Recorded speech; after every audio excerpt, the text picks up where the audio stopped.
Bonjour à tous et bienvenue sur cette nouvelle vidéo dans laquelle je vais venir te montrer comment ajouter une signature à ton adresse mail sur Infomaniac. Tu auras bien sûr un lien en description pour aller créer ton service mail sur Infomaniac.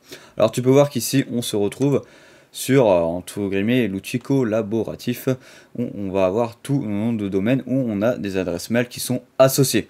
Par exemple, nous on va aller sur le nom de domaine qu'on s'est guide ici. Alors pour arriver juste ici, tu vas ici dans les carrés en haut à droite et tu vas ici sur service mail. Une fois que tu arrives sur cette page là, on va choisir notre nom de domaine. On veut ajouter une signature au mail. Donc on va aller sur conseil guide. Tu peux voir qu'actuellement il y a un seul utilisateur dessus et tu peux voir tout ce qui est activé dessus. Tu peux voir qu'ici les réponses automatiques ne sont pas activées, tu as le filtre anti-spam qui est activé, le filtre publicitaire qui n'est pas activé, les redirections, les alias, aucune signature, aucun expéditeur qui sont bloqués, etc., etc. Ici, nous, ce qui nous intéresse, c'est quoi? C'est ajouter une signature. Donc, tout simplement, on va cliquer dessus. Alors, pour ajouter une signature, tu vois que tu arrives ici, et tu vas simplement ici cliquer sur signature. Tu peux voir qu'il y en a une qui est déjà mise par défaut. Nous, on va aller cliquer sur ajouter, et ici, tu as le nom de la signature. Hop, on va appeler ça Hugo.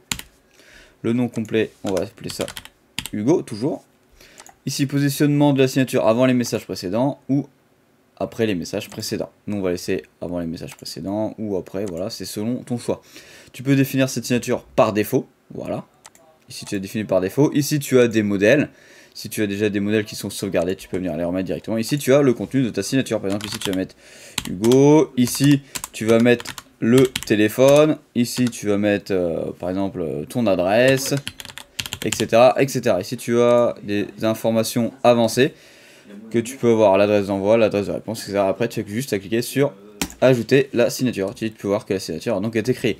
On va aller voir ça directement sur la partie mail. Voilà, une fois que tu es arrivé sur la partie mail, tu vas donc cliquer sur nouveau message.